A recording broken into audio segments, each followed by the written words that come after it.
Welcome to Back from the Abyss. I'm Dr. Craig Heacock. This is the second in our two-part series on adoption and attachment. Today, Ridghaus, who ironically went to the same Wichita middle school as Shay, but didn't know her then. Today, Ridghaus shares his adoption story and his long path of healing. First, some background info. Ridg got his girlfriend Rebecca pregnant when he was 19. They made the difficult decision to give their son up for adoption. Their biological son, named Zach, grew up in Colorado with his adoptive family, but since it was an open adoption, Ridg was part of Zach's life and regularly saw him and his adoptive family. When our story picks up, Ridg is 35, married to another woman, and he has his own biological children with her. And he's about to have his world torn apart.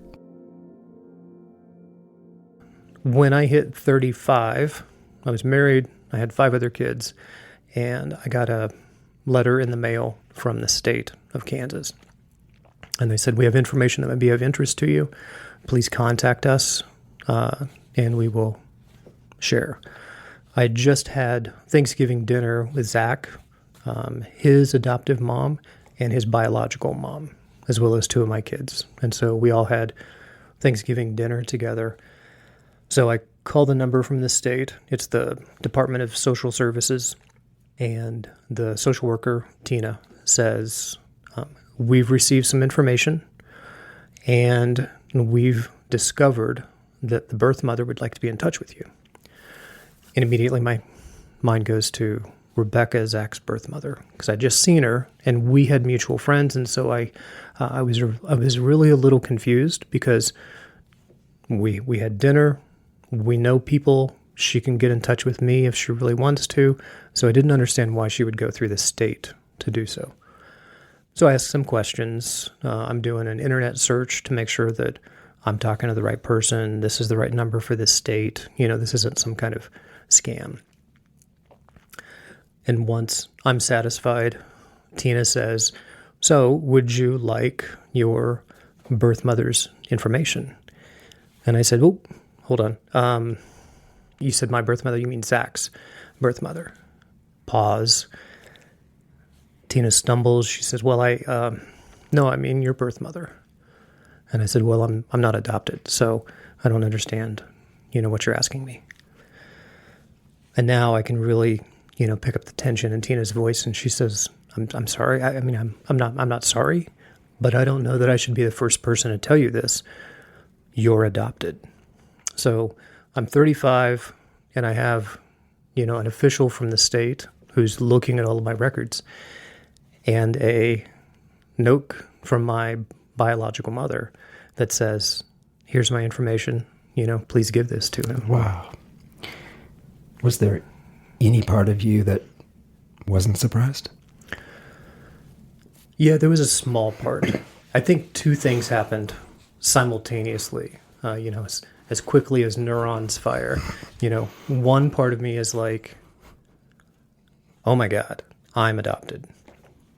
And the other part of me, the larger part, was like, of course I'm adopted. That's just so many things immediately made sense. My connection to my adoptive family, had been non-existent for years. Growing up was challenging. It was challenging in how they decided to parent, how they kind of coped with their own alcoholism and abuse and stuff like that. So it was a challenging period to add into the mix that I have this whole different set of genetic characteristics. And it was an impossible equation. What a bomb drop. Yeah. Wow.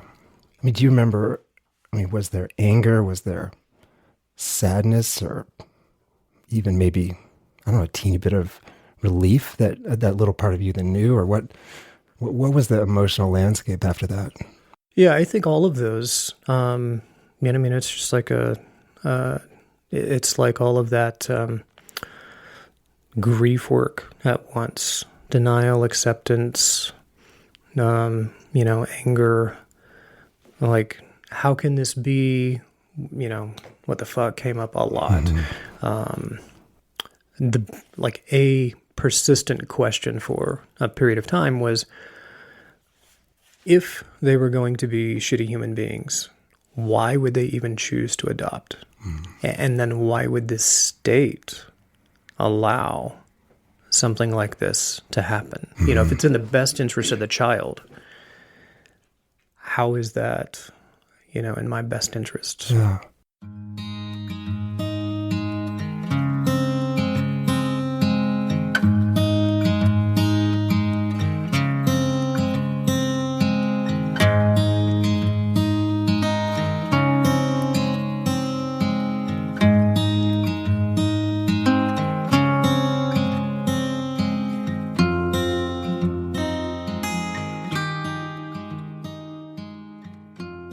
So are you on the phone right away with your adoptive, who you thought were your parents? And Right. were you on the phone immediately saying, hello, what the fuck? Yeah.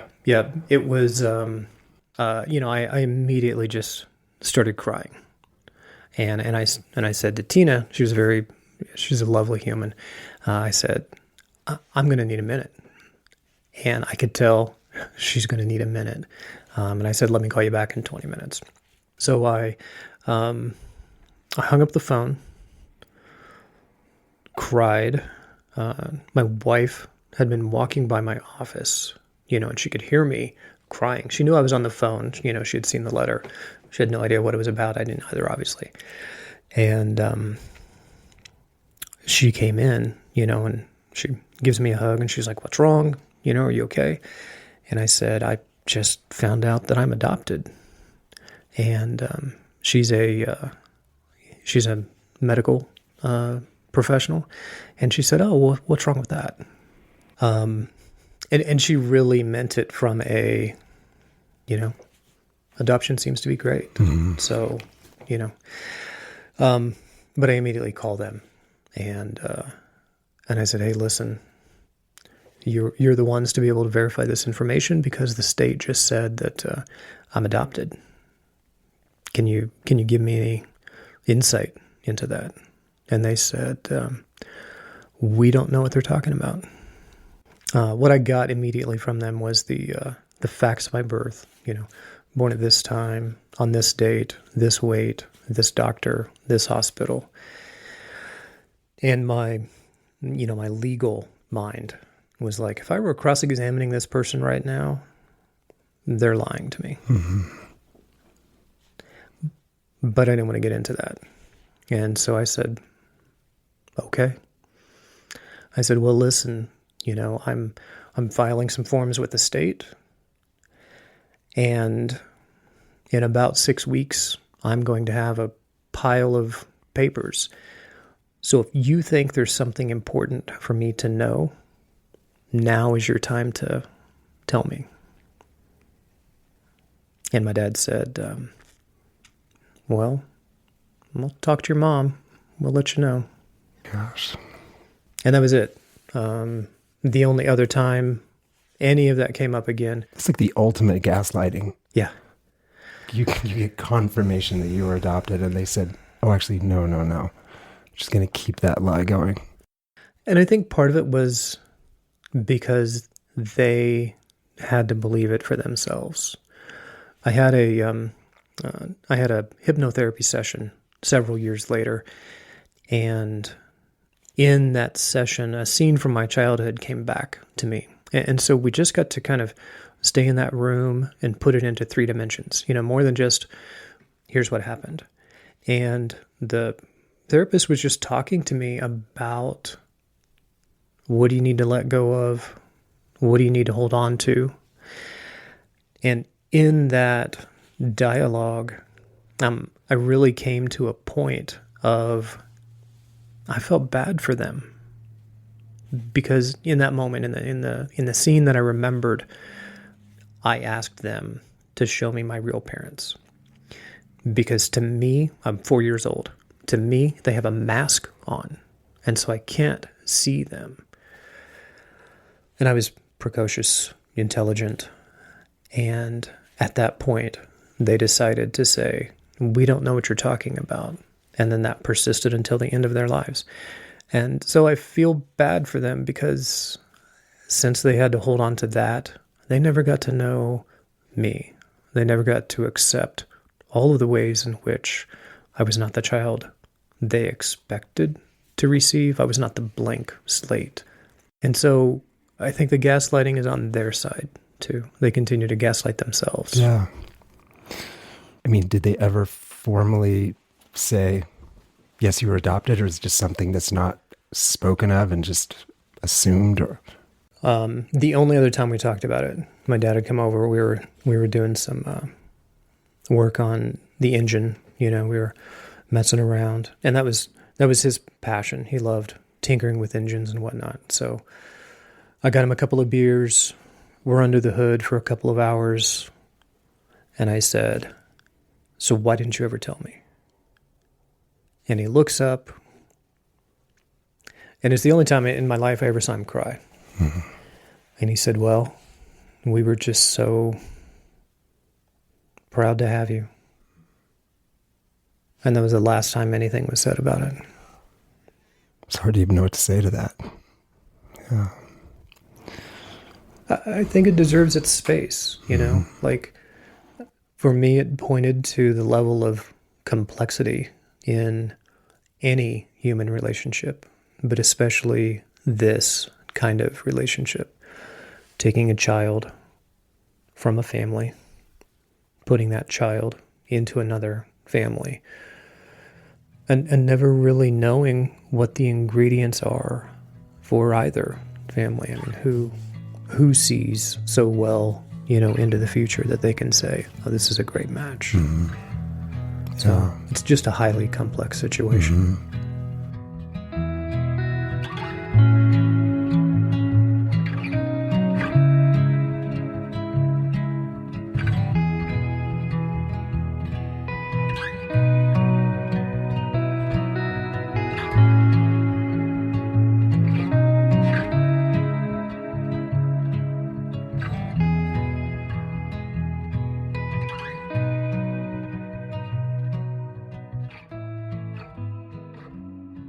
What was the psychological aftermath for you? For about 2 years, I was probably in some kind of depressive state. I was constantly in that tension of, I should have known this. Being intelligent, being, analytical in the world. I just thought, I could not believe that I didn't see it for as much as I had. And then one day I had another friend who was also a late discovery adoptee. Those who find out once they're in adult life, if they find out they're adopted, we're called late discovery adoptees, mm-hmm. or LDAs. I had another friend talk about how difficult it was for her to trust her intuition, because intuitively she felt like something is amiss in the family. And then finding out that she was adopted, she realized that her intuition was right, but no one would confirm it. Mm-hmm. And so she constantly pressed down her intuition until discovery. Yeah, that makes sense. And that made a lot of sense to me too. And so at that point, and this was one of the things that I felt like really started to put me into a more of a restorative, acceptance state. And it was, my intuition was right. And I need to kind of invite my intuition back into my life and just say, I'm sorry. I'm sorry I didn't listen. I'm sorry I couldn't listen. I'm sorry no one else would confirm, and that I too didn't trust you. And that was really a profound step, and not one that I would expect, mm-hmm. but it was important for me. So for about 2 years, I really just wanted to put pause, on my life. Don't let the kids grow. Don't let work happen. Like, just dive in and figure out what is all of this. But of course, none of that. Like, you can't. Yeah, no. There's no pause, right? Yeah. What were some of the other most important issues that you had to work to or come to some sort of, resolution or work on the story? Or I think one of the big questions for me I'd mentioned just a bit before was, why would the state allow, two alcoholics with a history of them being abused adopt a child? And so I had a lot of questions around the rightness of this. And I was working with a somatic therapist, and I was asking this question, and this is probably 9 years after discovery. And she very gently said, well, listen, Ridg, you get to hold judgment, or you get to hold grace. And you can't do both. And so if you want to be judgmental for the kind of parents you had, you can do that. But you can't also hold grace for them at the same time. And it's not a once for all, and so there are times when I find myself in judgment, why did you lie? Why wouldn't you talk to me about this? Why wouldn't you accept me, as me? What was your own shit that you never dealt with that came out as a parent? And then there are times when I have a lot of grace where it's like, man, you probably did a little bit better than you got, which may not be saying much, but I didn't have to experience what you had experienced. Yeah. Do you have a sense like how long that took? What more? I'm curious the details of that process going from judgment to grace. And as you said, you can still slip back into it, but it does seem like that would be just crucial for you for the process of coming to some sort of peace. I think that was a brilliant piece of wisdom that accompanied some breath work that I was doing. So the breath work activated my parasympathetic system. I was able to hear with a different tenor. I was able to, and one of the things that I love about breath work particularly is how it releases the adrenals. So I'm not in that hypervigilant fight or flight state, and it just kind of lets the body relax. And I find hypervigilance is something that a lot of adoptees carry. So that adrenal, cortisol response to basically is what we would call a trauma response, that something happened and they never felt safe after. So then they're constantly in this agitated hypervigilance. So the breath work let me release that. So then I could start to create a different kind of story instead of having experienced the trauma that I did and constantly being in that trauma is happening now. I mean, trauma is always now. I was able to say, you know what? I understand what they did. I understand what was happening. And I can create a new kind of sense of narrative for myself as a result. So for me, part of the therapeutic release came through a little bit of talk therapy, a little bit of somatic therapy. Mm-hmm. I wonder, too, if another topic was sort of identity, because in some ways your identity was blown up, but also there's a chance to really start to figure out who you actually are. Yeah, I love that perspective. While I don't want my experience to fall on anybody else. It was a lot of work. It was work. Mm-hmm. I at the same time feel very fortunate to have supportive, wife, kids, friends, to be able to say, okay, a tornado came through and it devastated, this whole house, that is my life. What are the bricks that I put back in? What do I build with after this? And so I was given an opportunity that I don't think a lot of people are, to rebuild with conscious choice. And it's pretty amazing.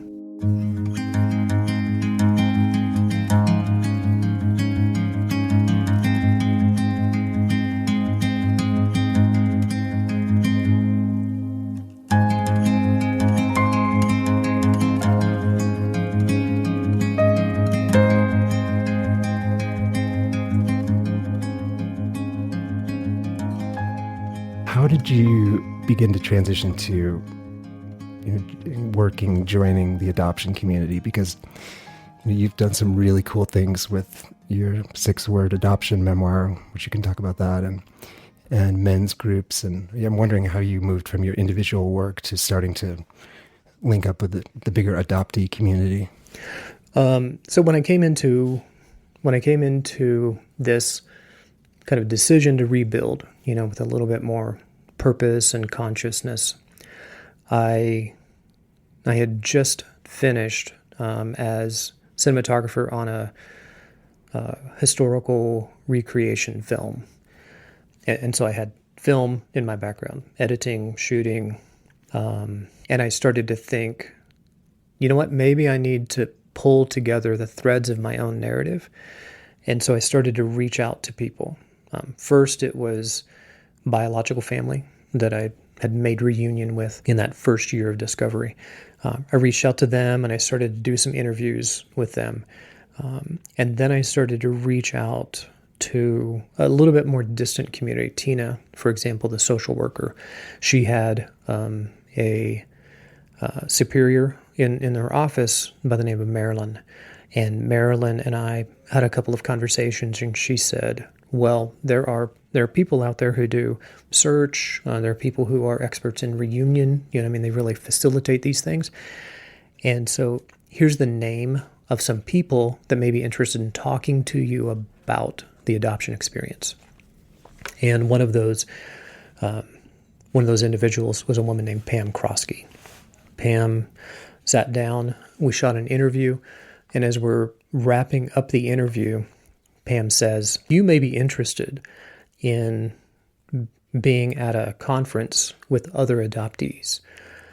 Because at this point I had a couple of friends who were adopted and we had a conversation, but I wasn't a part of a broader kind of adoption community.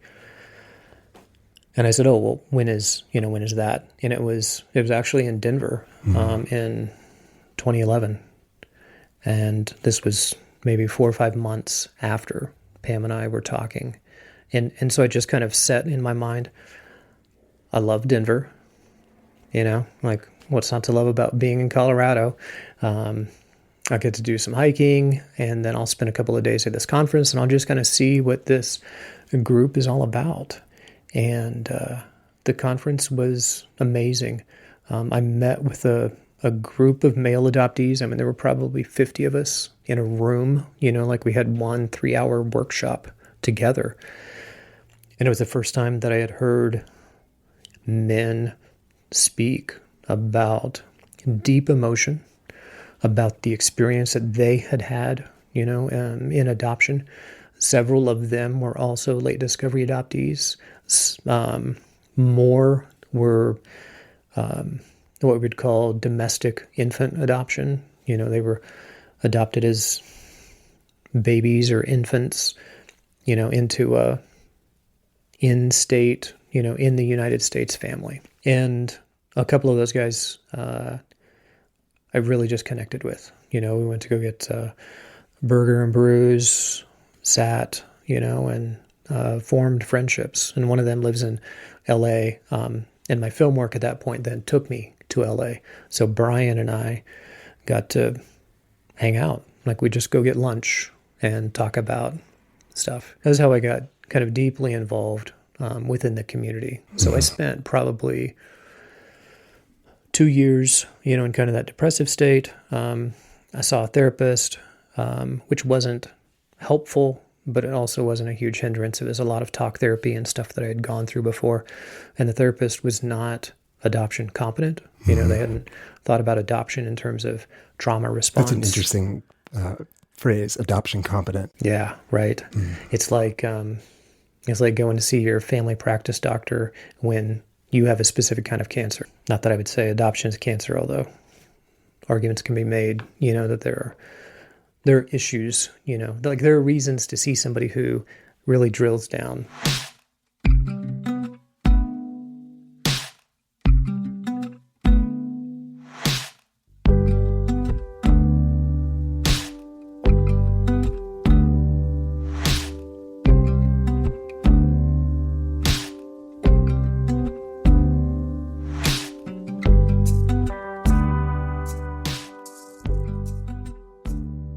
What do you think therapists who aren't adoption competent, like what are they missing? Like what are the key sort of insights or realities that they don't get? I think there are three things, just off the top of my head.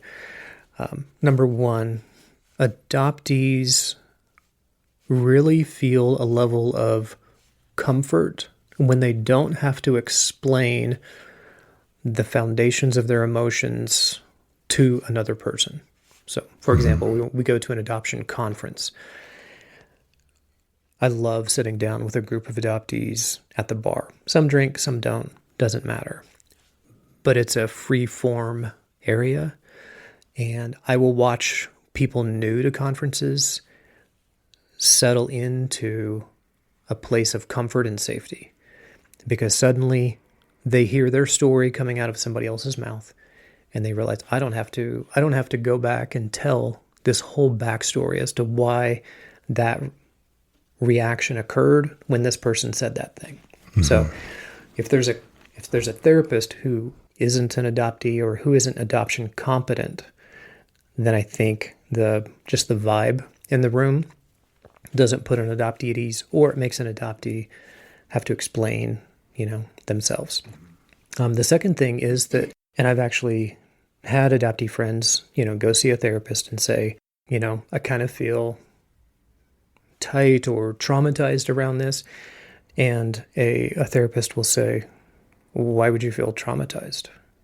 As if their experience, it immediately invalidates their experience. Mm-hmm. Like you had a nice family, or yeah, right. You're so lucky because you came from some bad circumstance, so that's you exactly won the lottery. Right.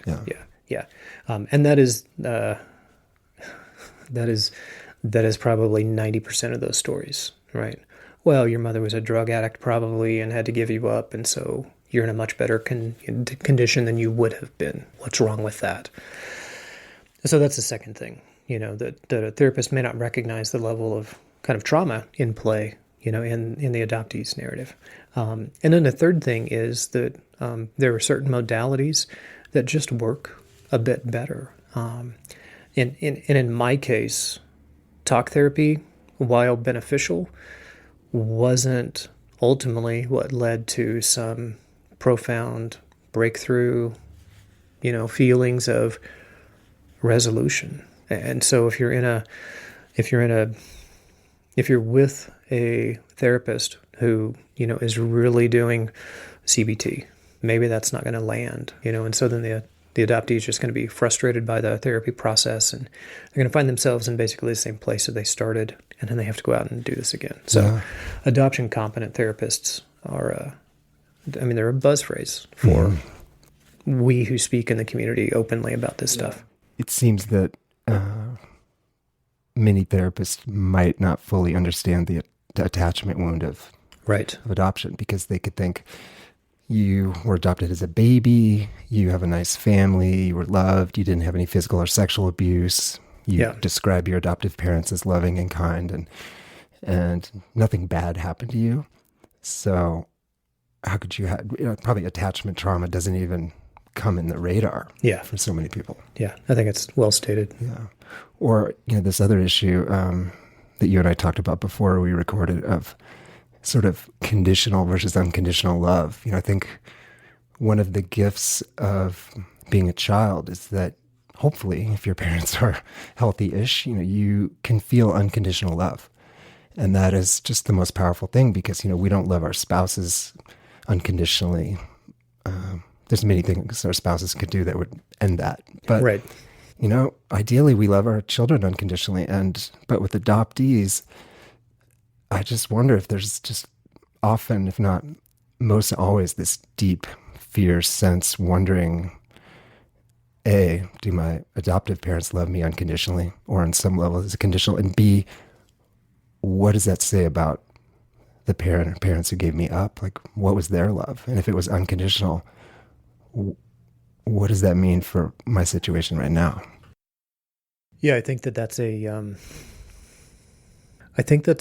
part of the problem of messaging in adoption. Adoption in the United States is a billion-dollar business. For somebody to do a home study, is a certain price. for court filings is a certain price, to have an attorney, who's doing the paperwork. And I mean, so much money takes place in an adoption, that there's also marketing, branding. Things like Forever Family are branded to make people feel good about the transaction that just took place, and to kind of passively deny that it was a transaction. So there's a couple of phrases. One is that adoption is a permanent solution to a temporary problem, which is not to say in every adoption is this way. But adoption, as it's practiced in the United States, permanently removes a child from a family and puts that child with another family for a situation that may be temporary. And the second thing is, once, and then this goes back to the branding, several agencies will say things like, your biological parents loved you so much, they gave you away. And no one considers that the reductio ad absurdum of that messaging is that an adoptee now understands love is relinquishment, which means every time somebody in my adoptive family says they love me, they're going to leave too. Right, whether that's part of an adoptee's conscious thought process or just like in the unconscious sort of feeling in the body, that dread, that recognition. Yeah, so it's really hard to say, oh, well, it's unconditional love, because now love has all of these other kind of computations and permutations that manage how it's felt, experienced, or expressed.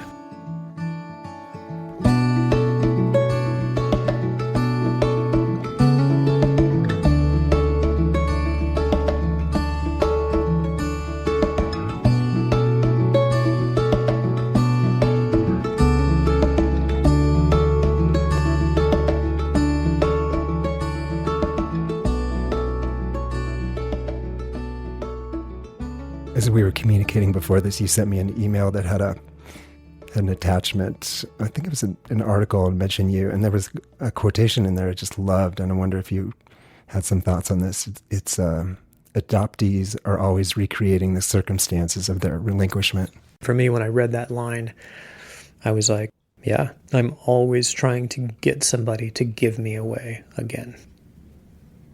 Still. Maybe not as much right now.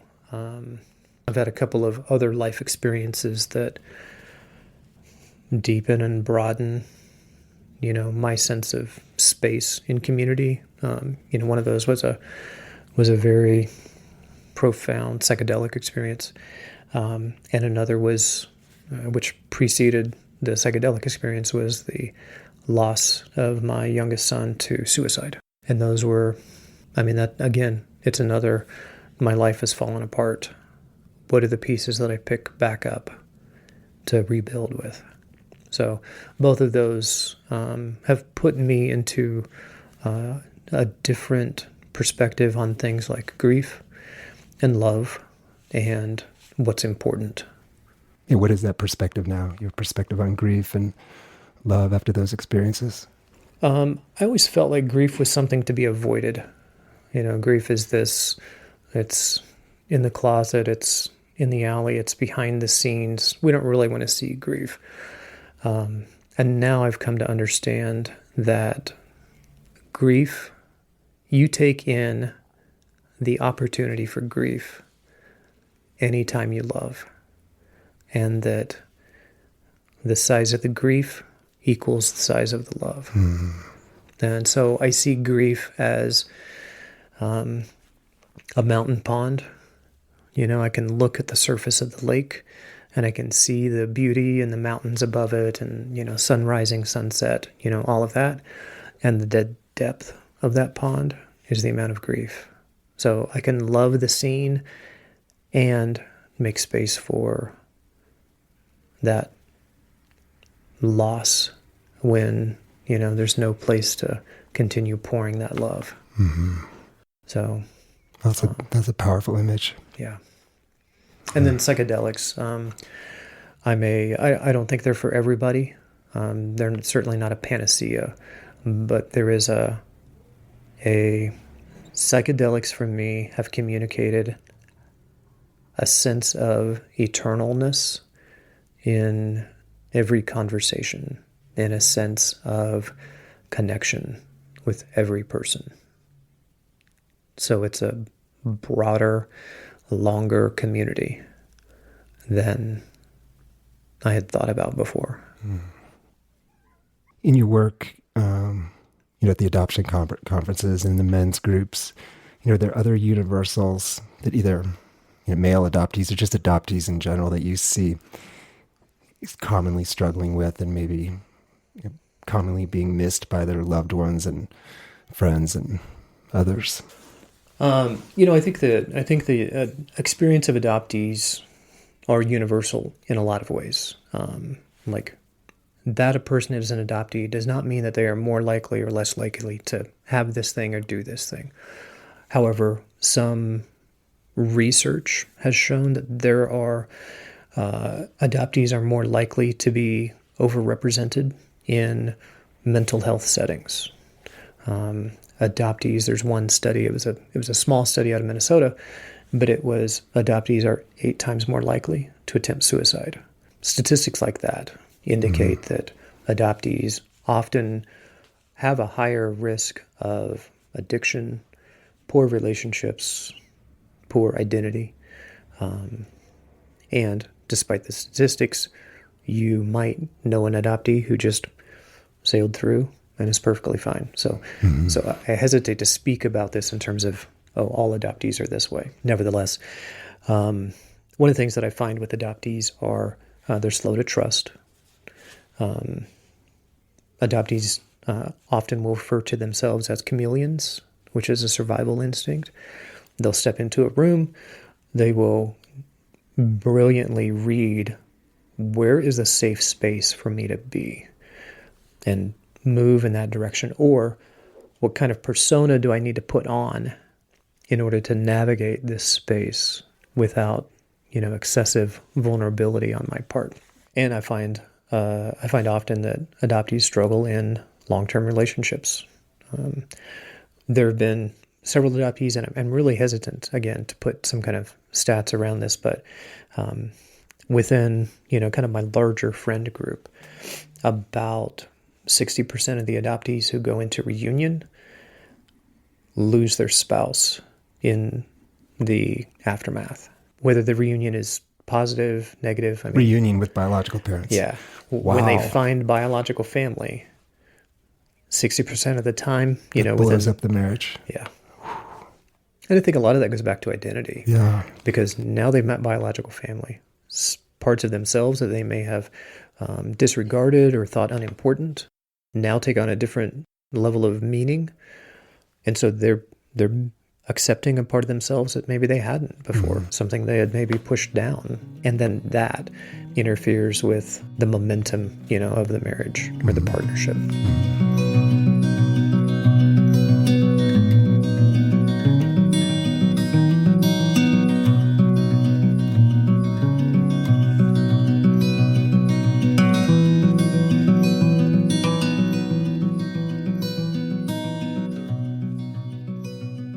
Let's shift to talk about the 6-word adoption memoir, that project.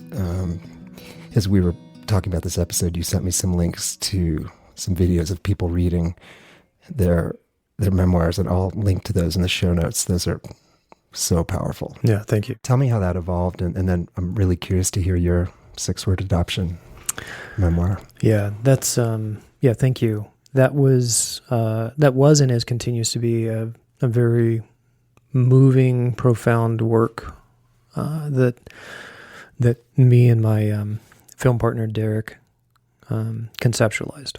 Having been a part of conferences for a while, I was listening to adoptees tell their stories, and I was amazed at both the ways in which they were similar and the points of difference that every person brought in.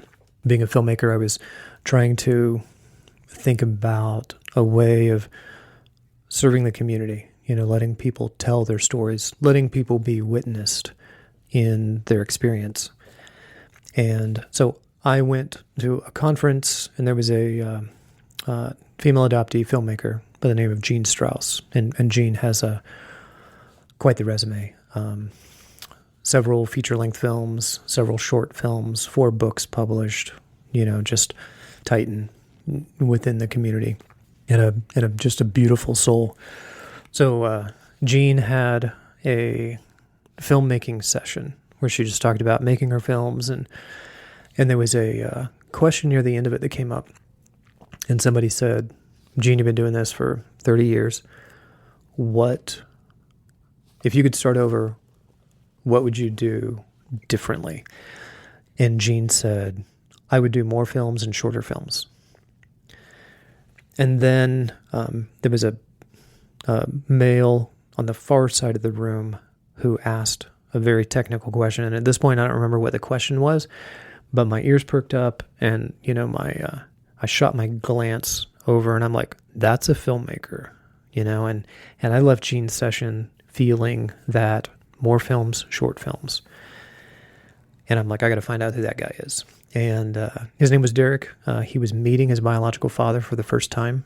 This was his first conference. He had never been around another group of male adoptees, and he was from Boston. And so got his number. We went to several other sessions together. And over the next year, we brainstormed, well, what's a way for us to tell more stories, shorter stories with adoptees? And I think it was Derek at some point, he mentioned the apocryphal Ernest Hemingway, what's the shortest story on record? Baby shoes for sale, never worn. And so Derek and I started to think, what if we had adoptees tell their 6-word memoir? Is that something we can film? That feels like a very tidy space. And then we started to think about some of the logistics of film. Anytime you're doing like documentary work, you've got options. You can attach a camera to a person, follow them home, follow them for 2 weeks, get a bunch of B-roll, come back, put all that together, cut the clips. And that felt like a lot of work for basically a free project. Like we were self-funding. This is not a project that we were putting out to get money from people. Like we just wanted adoption stories told. And so we kind of brainstormed around, well, how do we keep everything local? And so we came up with kind of the cardboard story. We'd bring somebody in. They would tell us what their 6-word adoption memoir was. We'd have them write it on a piece of paper. We would record the writing. We would have a B camera set up for, close-in facial expressions, hands moving, creating their thing.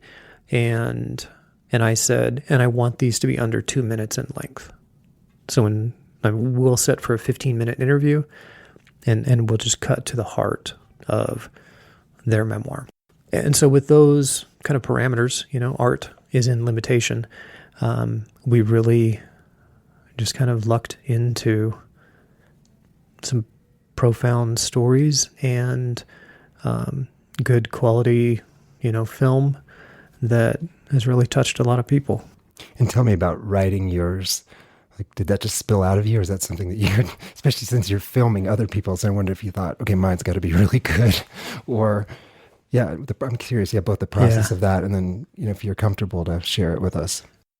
I was still in the point that I was crying as I watched people tell their stories, and I'd been working with this footage for a year, so it was very moving. And there was a Colorado filmmaker by the name of David Quint, and he has this brilliant documentary about his father, who's an adoptee. So David is a 2nd-generation adoptee, where his father had gone back to kind of find his roots in Switzerland, called Father Unknown. So David was with us, and he was like, if you guys want to sit in front of the camera, I'll ask questions. And so it was really it was one of those moments of kismet. David's there, camera's set up, everything is flowing, and he says, do you want to tell your 6-word memoirs? When I sat down to do mine, I think we had heard 30 people that day tell their stories, all very poignant. I didn't, however, feel any kind of pressure, because if my 6-word memoirs was terrible, I would just cut it out, right? I control the edit. You're the boss. Yeah. So, but really it flowed right out of me, because immediately my mind went to how my sense of humor was received in my adoptive family, and how the first weekend that I spent with my bio dad, how we were just making each other laugh the whole time. And so my 6-word adoption memoir at that moment was, these people just aren't that funny. Wow. I love that. There's so much in that. Yeah. These people just aren't that funny. And the beautiful thing about 6-word adoption memoirs is I have adoptees reaching out all the time. They'll see them on Vimeo or on Facebook, and they'll just send a direct message that says, here's my 6-word adoption memoir. And those can change. Mm-hmm. Like you get a little bit more life, you put a different frame, you get to make a new memoir. Would have been interesting if you had done 6-word adoption memoirs like every 6 months through this process, therapy and somatic work and psychedelic session and losing your son, and just, as it all unfolded. Yeah. That would have been interesting. Jean said that to me. We had a chance to talk after 6-word adoption memoirs came out, and I actually spent time with her. She lives in kind of remote Podunk, Massachusetts, and got to go to her house and just hang out and talk. And she said, Ridg, I'd really like to see you do, a 6-word memoir kind of every month, just keep talking about this. And I'm like, yeah, that'd be great, Gene. I don't have the emotional space for that. Yeah.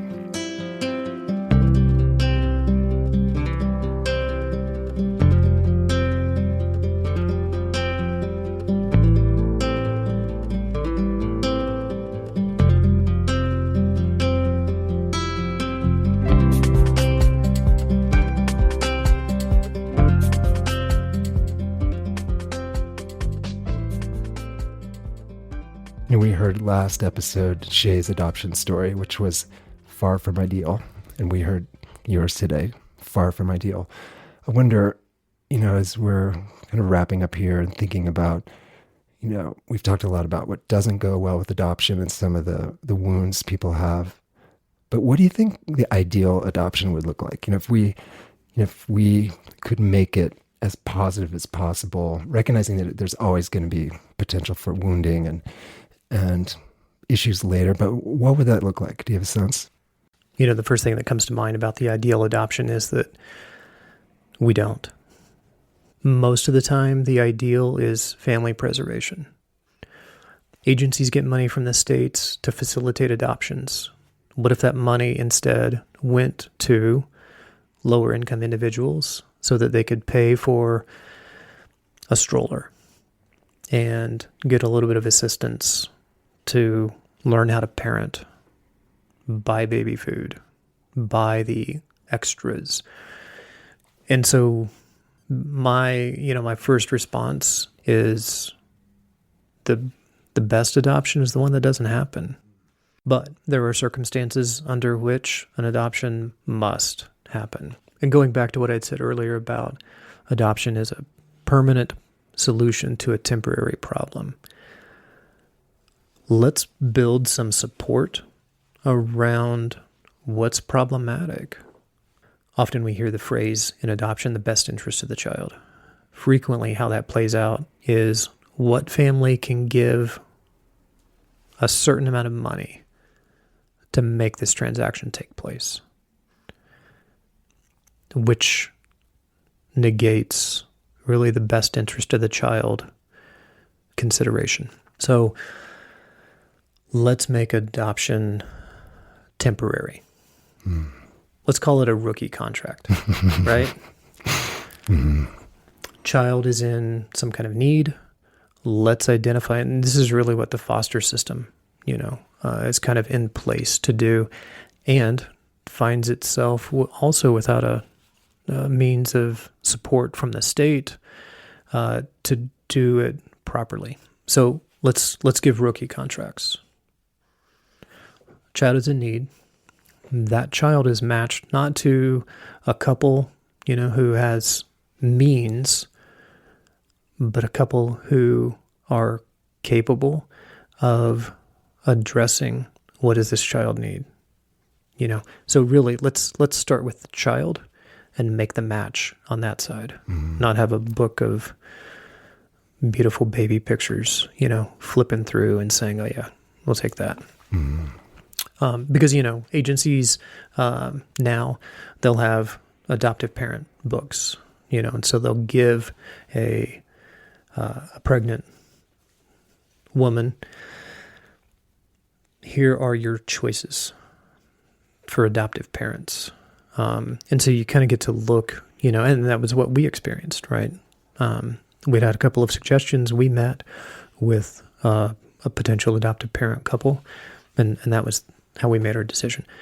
But let's get somebody else, involved in that process, not a teenage couple in crisis. Let's get somebody who's actively working for the interests of the child, and match them to a couple for a limited period of time. And then let's come back and assess. And let's get some therapy for whatever the situation is in the biological family. And let's get some therapy on, what maybe an adoptive couple don't yet know about themselves. Sometimes that adoptive couple, they're really interested in being saviors because they don't have a sense of their own identity. So, we get to come in and help a child. And that can be a little fucked up. So I think there are some pieces that need to be in play that aren't right now. Yeah. And I would constantly be looking at that temporary problem.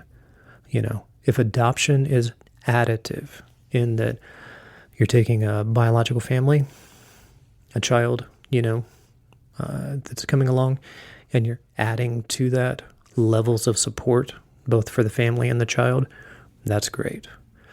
If it's subtractive, we are taking a child away from here and putting this child over here, then so many things can go wrong.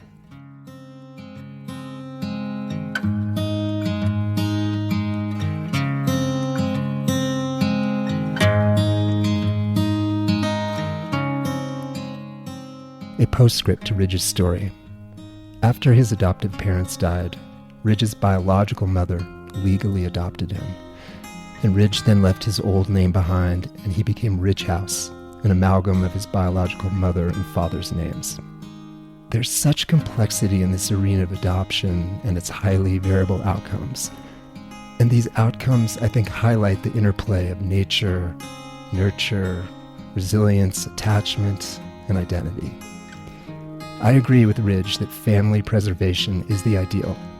And yet, in my work, I regularly see patients who are patently unable to care for their children due to severe mental illness, or chronic addiction, or trauma.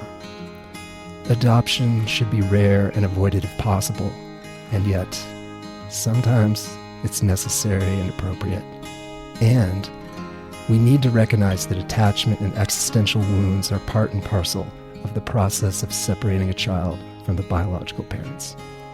I see the ultimate lesson of Shay and Ridge's stories. It's that we need each other at the deepest psychospiritual level. We all need to feel unconditionally loved and accepted by someone, most ideally by the parent or parents who raised us, whether biological or adopted. This unconditional love is the protoplasm of secure attachment.